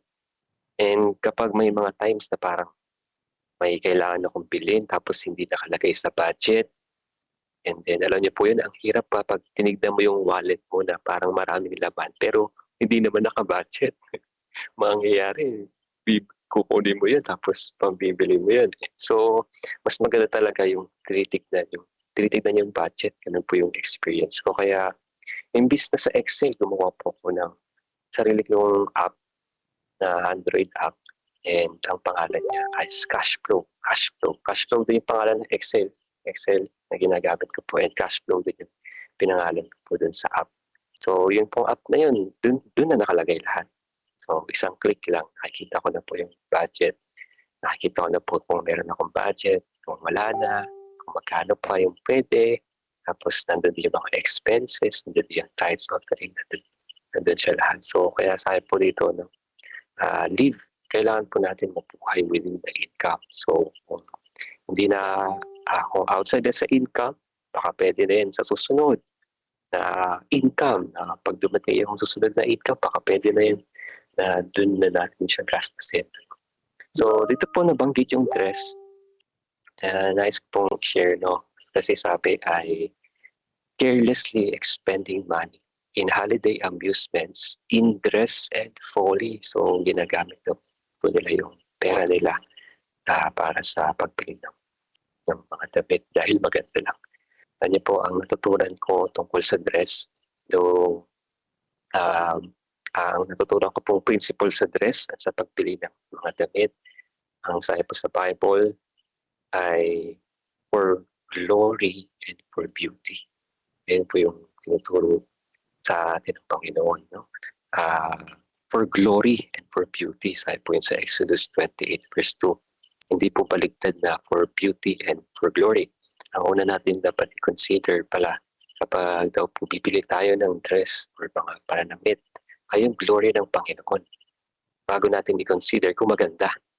So, una, ang temptation po kasi natin is for beauty muna. And then pag nabili din natin dahil maganda, yun pa lang natin next i-consider, paano ko kaya ito magagamit para sa Panginoon? Baligtad. So, sabi po doon ay, glory muna ng Panginoon. Tingnan natin, modest by the end. Kaaya-aya ba sa Panginoon? Para saan ko ba ito gagamitin? And then pag nakonsider na natin para sa Panginoon, modest naman, mahaba, hindi naman. Wala naman nakikita sa akin. And then, pwede natin i-consider yung kagandahan kasi may iba-iba namang design. So, for glory and for beauty. And, ayun po yung sa dress, no? And nais ko lang din po i-share yung bottom or yung main principle po ng ating lesson po this morning, no? Kung paano tayo mai-spend yung money natin, mai-spend yung income natin nang nasa limit. Hindi tayo mangutang, hindi tayo mamimili ng carelessly. Ang principle po na in-inspire po sa akin ng Panginoon is always consider God. Lagi natin i-consider ang Panginoon sa paggamit ng ating mga kayamanan na pinagkaloob ng Panginoon sa atin. Always consider God. Ito rin po ay biblical. Always consider God. Alam po natin yung verse natin, 1 Corinthians 10:31. Na kapag po tayo ay bibili ng isang bagay, consider po natin ang Panginoon. Para ba ito sa Panginoon? Kung meron po tayong bibilhin na something, consider po natin ang Panginoon kung ito ba ay para sa Panginoon. Pag may nagustuhan tayong pagkain, consider natin ang Panginoon. Panginoon, para ba sa iyo ito? Alam niyo po, meron po akong mga experience. Kapag nag-grocery po kami, si Mama po yung lagi nagbabayad sa grocery. Yan, dito po si Mama. Pero kapag po nag-grocery, akin po natutunan ko po na magbasa ng ingredients and nutrition facts. Dahil sabi po sa Bible na atin daw pong alagaan ang ating katawan bilang templo ng Panginoon. So, kaya by that principle, kailangan natin ang kakainin lang natin ay yung healthy. So, natutunan ko po yun na magbasa ng ingredients. And may mga times na, parang ang sarap nito pag nakita ko po dun sa grocery, ang sarap nito And then, pag nakita ko ni Mama na parang nagugustuhan ko, tatanungin niya sa akin, gusto mo ba yan? Tapos, sabi ko, pag-iisipan ko pa, titignan ko pa yung ingredients. And then, pag binasa ko po yung ingredients, ang daming ingredients na hindi ako familiar, na puro lang chemicals at kung ano-ano. No? So, pag nababasa ko po yun, meron po akong conviction. Kino-convict po ako ng Panginoon na hindi na siya bilhin. So, imbis na kahit na gusto ko siya, pero dahil din sa conviction ng Panginoon, hindi ko na siya bibilhin. And then sasabihin sa akin, hindi mo na bibilhin. Sabi ko, hindi naman. Tapos, dahil po dun sa conviction na yan. And, ayun po, bottom line, always consider God. Consider po natin ang Panginoon sa lahat ng ating mga paggagastusan kung saan natin gagamitin. Ipanalangin po natin sa Panginoon. And even small things ay nagmamatter sa Panginoon.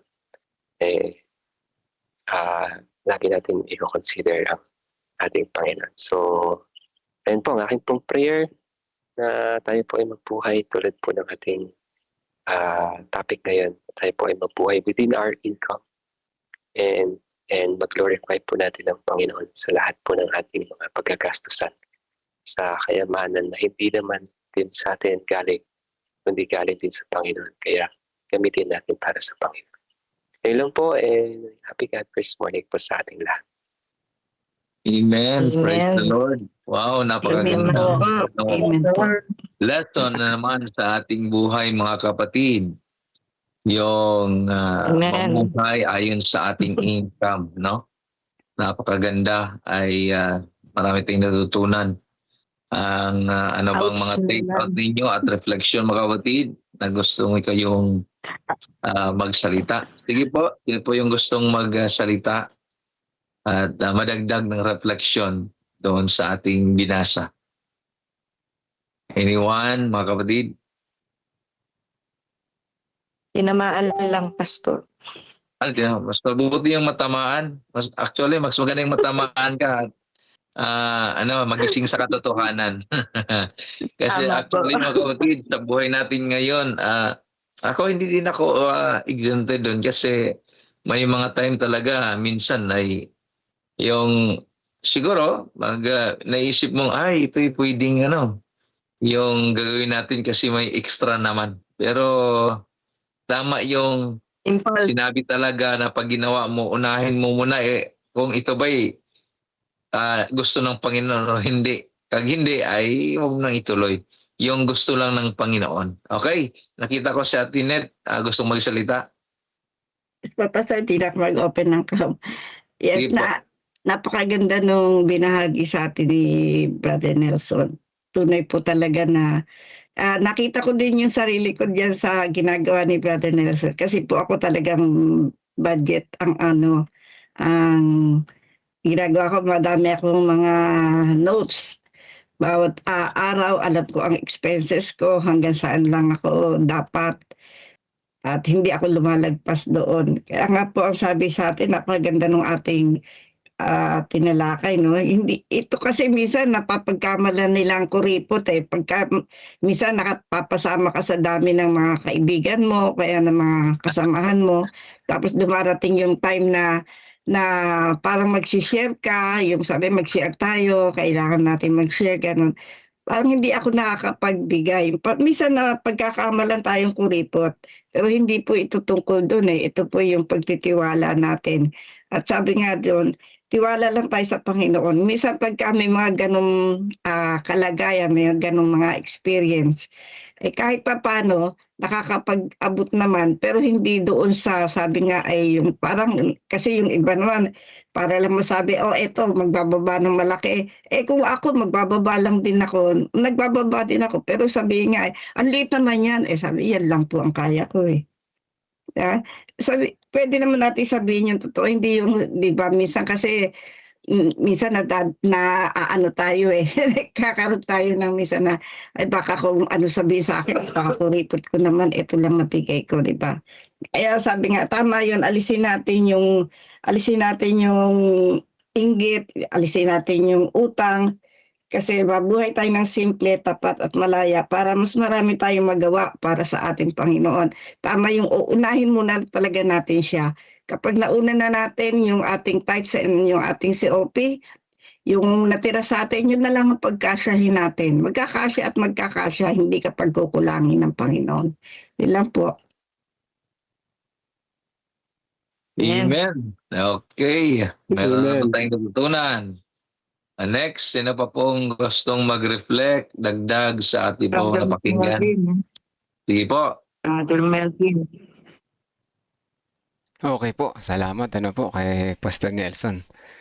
Maganda yan, ginagawa ko yun ganong pamamaraan sa aking mini tindahan, nakalista lahat ng sales at automatic din nagkakalculate yung 10% na tithes and 10% na offering. Alam nyo mga kapatid, effective ito. Subukan nyo po, totoo yun. Hindi magiging mahirap mag-calculate hindi mahirap mag-calculate na ibibigay na offering at ibabalik na tithes. Magiging effective ito, At kaya lang ay merong mayroong tinatawag na challenge, Pagdating ng isang taon, makikita mo yung total na mabilis.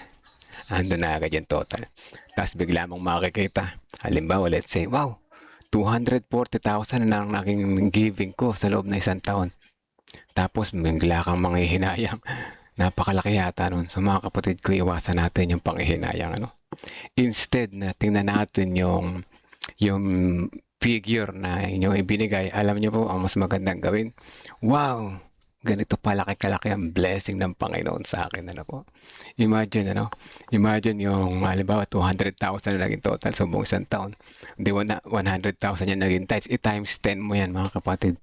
1 million pala yung naging kinita mo, ang blessing ng Panginoon sa'yo, At napakalaki pa rin ang natira. 80%, 800,000 pa rin yung natira sa'yo, mga kapatid, So, huwag natin pansinin yung maliit na bagay na naibalik natin sa Panginoon. Sapagkat wala naman tayong ibabalik kung wala naman naging blessing ng Panginoon, di ba? At sa ganitong paraan, magiging tayo ay continuously channels of blessing. Maganda yung pamaraan na yun. Marami pang mga puntos na sinabi ni Pastor, na maraming makuhanan ng aral at matuto tayo, po. Salamat kay Pastor Nelson sa pag-share ng ganyang experience at sa pag-discuss ng magandang lesson na ito. Natuto kami, na-bless kami, purihin ang Panginoon. Salamat po, Pastor. Amen. Amen. Salamat, mga kapatid. Sa Melvin, sa reminder again sa Amen. ating lahat. Sino pa po yung gustong mag-reflect, mga kapatid? May mag-reflect pa ba? Pastor Gio. Sige po. Nakarelate naman ako po doon sa sa pagbibili minsan ng damit. Alam niyo po, yung pagbibili ng damit, minsan ako pag tumitingin ng damit sa mga mall o saan pag alam ko na below 5 ibig sabihin pag below 1,000, gusto ko nga nasa 500 lang. Pag mataas na sa 1,000, sabi ko wag muna.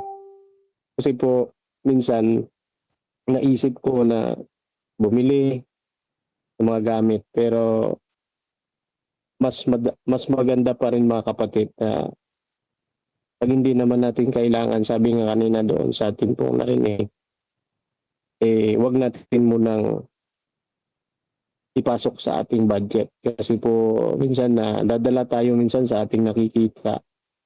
Kaya minsan yung kaaway kung titingnan natin mga kapatid ay talagang masisira yung ating budget pagka nakakita tayo ng mga gandang bagay.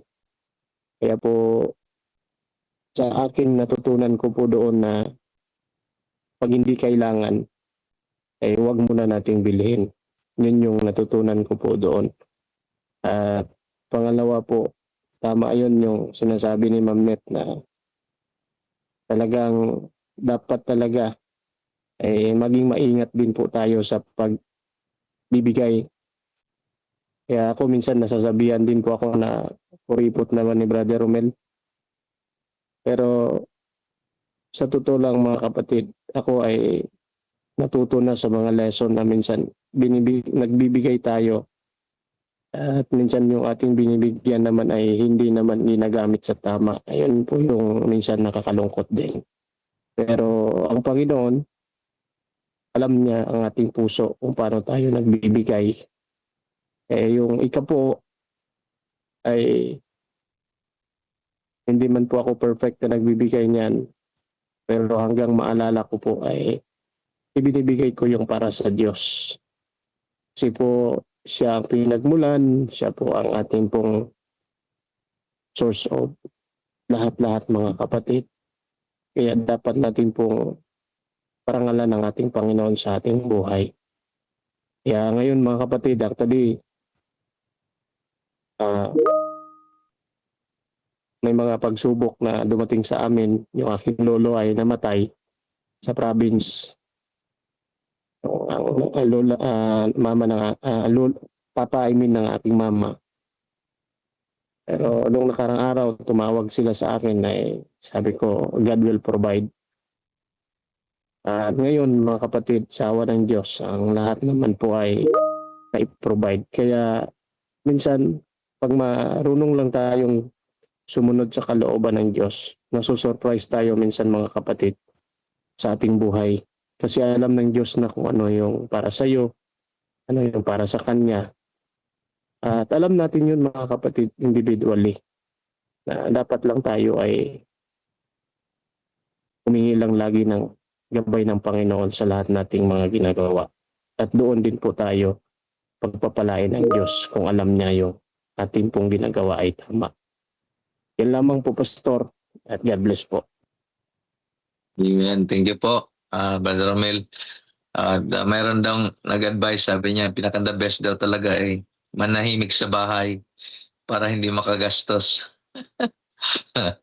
Mga kapatid, ay ang pagtitimpi dito natin makikita yung pagtitimpi din sa ating sarili.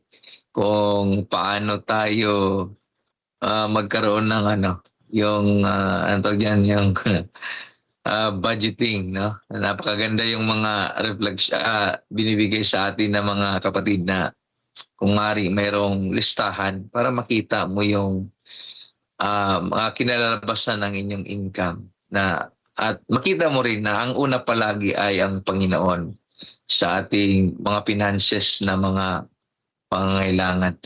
At ngayon ay meron pa bang magbigay ng reflection mga kapatid? Kung wala na po, ay ibigay na natin ang panahon. Magkaroon na tayo ng Acts prayer. Ang ating pong prayer ng adoration and confession ay si Pastor John Moralda.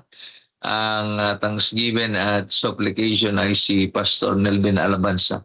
So tayo po ay dadako na sa ating Acts prayer mga kapatid.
Tayo So, Jan. panalangin.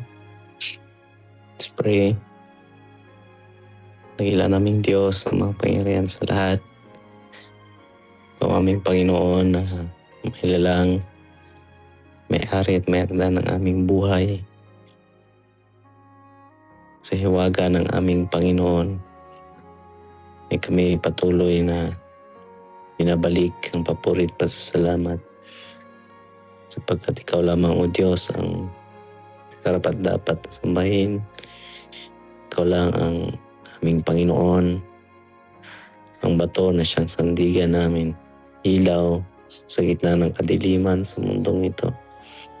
Ikaw ang aming Diyos na manlalalang, tunay naming Ama, tunay naming kaibigan, tagapagligtas ng aming mga buhay. Panginoon, purihin ka sa umagang ito na patuloy naming naranasan ang pagpapala at ang inyong gabay ng pag-ibig sa tuwi-tuwina ng aming mga buhay. Sa inyong kadakilaan, sa inyong walang hanggang pag-ibig, hindi namin matarok ang hiwaga ng aming Panginoon. Sa kabila nito, kami bilang inyong mga anak ay patuloy pa rin nagkakasala. Sa lahat ng aspeto ng buhay, kami po hindi nakaabot sa inyo pong kaluwalhatian.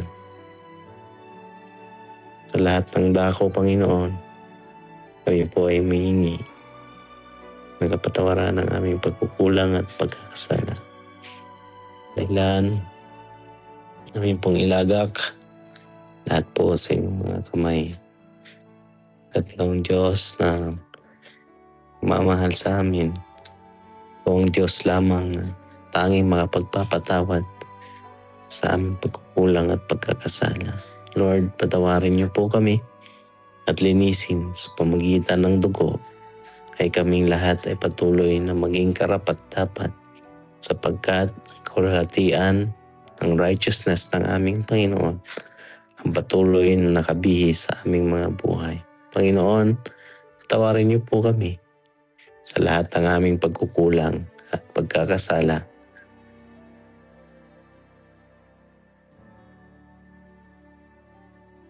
Panginoong Diyos na siyang aming tagapagligtas, kami po ay nagpapasalamat sa buhay na ito na pinagkaloob niyo po sa amin at kami po ay hindi niyo pinabayaan. Salamat o Diyos at ang programa na ito ay nananatili upang makapagbigay ng inspirasyon sa mga kapatid sa bawat isa sa amin kung paanong mabuhay kami ayon sa inyong kalooban. Amin pong dalangin sa mga oras na ito ang mga pastor, mga kapatid na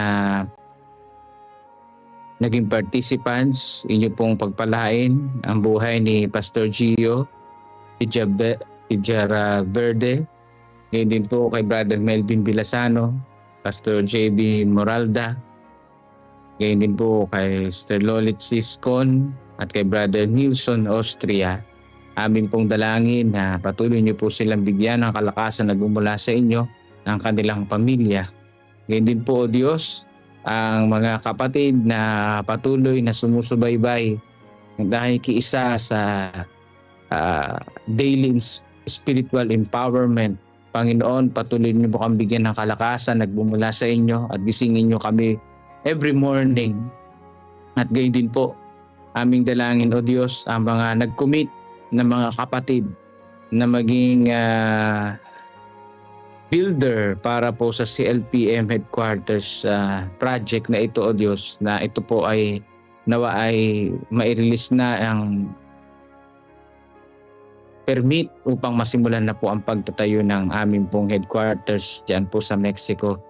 Gayon din po o Diyos, ang One Voice na magsisimula sa September 5, amin pong dalangin o Diyos na mga kapatid ay mag-commit ang bawat isa sa amin at maipahayag namin ang inyo pong mga salita sa anumang uri ng pagkakataon at platforms. Gayon din po Diyos, ang discipleship framework ng CLPM. Amin pong dalangin, O Diyos, na ito po ay maganap ayon po sa inyong kalooban at marami pong ma-disciple na mga kapatid. Gayun din po, O Diyos, ang care group, Tabon, Mabalakat at saka ang Discovery Bible Study, nawa ay patuloy na ma-discover namin ang inyong kabutihan sa inyong pong mga salita. Gayun din po, O Diyos, patuloy niyo pong ingatan din ng mga kapatid namin na nabahaan na ngayon ay bagamat maaraw na ay meron pa ring baha at patuloy paunti-unti ang pag-ulan. Aming dalangin, O Diyos, na inyo po silang sapatan sa kanilang mga pangangailangan, provide ang lahat ng kanilang mga pagkain at mga kinakailangan sa bawat araw ng kanilang buhay. At gayon din po, O Diyos, sa mga kapatid namin na may mga karamdaman, kilala niyo po sila at alam niyo po ang kanilang pinagdaraanan ngayon pong umaga, at nais namin banggitin muli ang kanilang mga panalangin kasabay ng mga prayer din ng kanilang bawat pamilya. Elijah Manalos, Lori La Chica, Jerry De La Cruz, Wilfredo Nepomuceno, Marcos Espiritu, Aida Santos, Daniel Salvador, Aurea Galang, Charlie Manukay, Marlita Fernandez, June Lelis, Baby Bella Pinto, Feli Gucheco, Pedrito de la Cruz, Juanario Baterzal Jr., Marilyn Bito Onan, Cherry Belly, Roldan, Maylin Agaton, Reyelin Garduse, Joy Araza, Charito Almario, Arnel Santos, Ranelin Salenas. Panginoong Diyos, ang kanilang mga kalusugan ay amin pong idinadalangin sa inyo, sapagkat kayo po ang nagbibigay kalakasan sa bawat isa sa amin at hindi nyo pinagkukulang ang bawat isa. At gayon din po, O Diyos, patuloy naming dalangin ang mga kaibigan din namin na binabahagian ng inyo pong mga salita, patuloy na mabuksan ang puso't isipan nila upang maunawaan ng inyo pong kaligtasan at pagmamahal sa bawat isa sa amin. Salamat, Panginoon, at tiniklaim din namin ang pagpapagaling ng mga karamdaman dahil alam po namin kayo po ang Diyos, ang great healer, at siyang nagbibigay karunungan sa bawat isa sa amin, lalo na sa mga manggagamot, upang kami ay gamutin sa aming mga karamdaman. Salamat, O Diyos, nawa ay maging matatag ang bawat isa sa pananampalataya. Ang lahat ng ito ay aming idinadalangin sa banal na pangalan ni Jesus na aming tagapagligtas. Amen. Amen.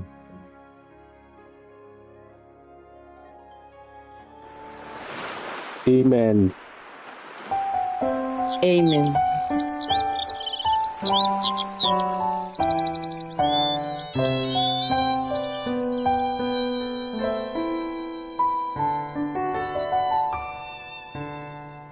Kapag kay Kristo'y tayo'y magtatapat, sa lahat ng bagay ay magiging sapat. Sa bawat oras namang patnubay,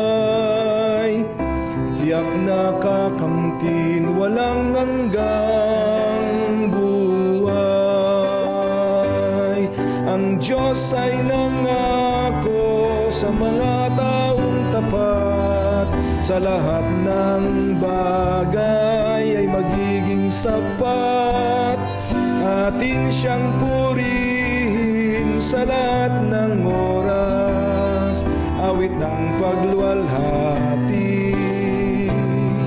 ating itaas.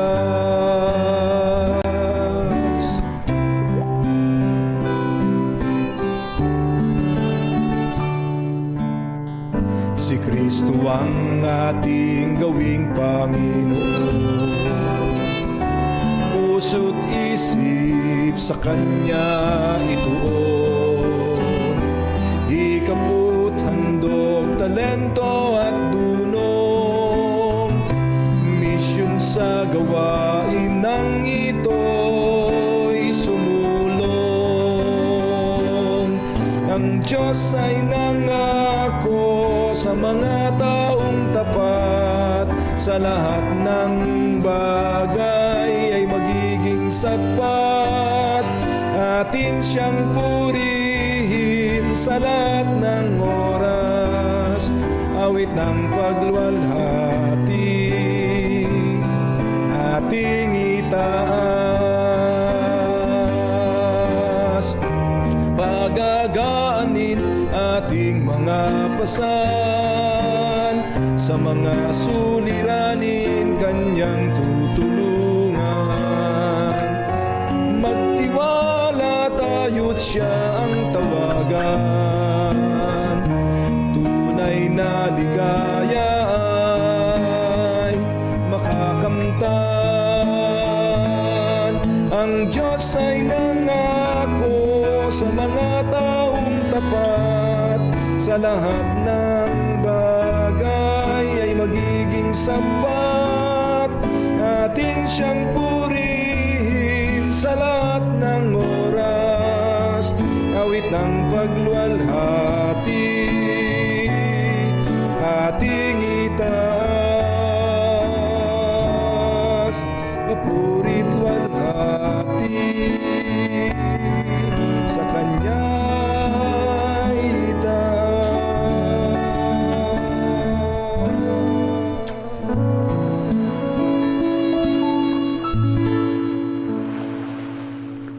Tayo po lahat. Brother Nel, ikaw na mag-pray, Brother Nelson Astria. Okay po, tayo po lahat ay manalangin. Ama naming banal, maraming salamat Ama na ngayong gabi ay tinuruan niyo po kami. Niling po namin, bigyan niyo po kami ng karunungan upang kami po ay magamit po namin ang kayamanan na pinagkaloob niyo po sa amin, pinagkatiwala para po sa ikalulugod ng inyo pong pangalan. Kami lang po ito magamit para sa inyo, sa ikakalwalhati ng inyong pangalan. Ama, niling ko po na basbasan niyo po kami ng inyong banal na Espiritu. Lahat po ng nandito at lahat po ng nakikinig ay gabayan ng inyong banal na Espiritu. Ngayon po kami sa maghapon at sa mga gagawin po namin, Ama, tulungan niyo po kami na mag-glorify at ma-reflect po namin ang inyong pangalan. Maraming salamat. Ito po ang aming dalangin sa pangalan po ng aming Panginoong Jesus. Amen. Amen. Amen. Amen. God first morning. Amen po. Morning po. Good first morning po. Panginoon, salamat sa inyong lahat, mga kapatid. Salamat, Brother Nelson. Mag-ingat kaya tayong lahat sa umagang ito. Sana wala. Salamat po, Brother Nelson. Good morning po. Correct. Salamat sa lahat na nakikilahok. God bless sa ating lahat. Yung mga kapatid. God bless po sa lahat. Thank you, Pastor Gio. Diyan sa Brother mga nasa Melvin. Facebook, salamat din sa inyong pakikinig. Ano po? Pinagpaabot ni Kuya Mojeng. Salamat sa inyo lahat. Brother Happy Melvin. midweek. Midweek sa inyong lahat. Happy Pastor, midweek. salamat po. Morning. Salamat po. Ingat po kayo, Brother Melvin po. God bless po. Morning po, Brother morning, Brother Moises, Brother Melvin. Good morning po, Brother Romeo Correa. Good morning po, Brother Melvin. Morning, Kuya Monsi. Brother Romel. Sister Net. Morning, Ma'am Lisa. Morning, brother. Tony. Sa ating lahat po. Johnny. Brother Johnny Morning, Aris. Brother Johnny. Good morning sa'yo. Good morning po. Salamat, Brother Nelson. Next month ulit. Salamat. God bless. Morning, Brother Edmond. Good morning po. Wala si Jairil. Kaya dyan, napinig ko si Jairil eh. Kuya, hindi ka maalis. May pasok sila po eh. Oo, kailangan matulog at ilang lumaki. Jairil, bibilangan kita Jairil. O sige. Morning, Kuya Monsing. Hello. Ingat po Brother tayo Edmond, mga sige. kapatid Bilangan lahat mo sa na. ating gawain po. God bless po. Brother Johnny.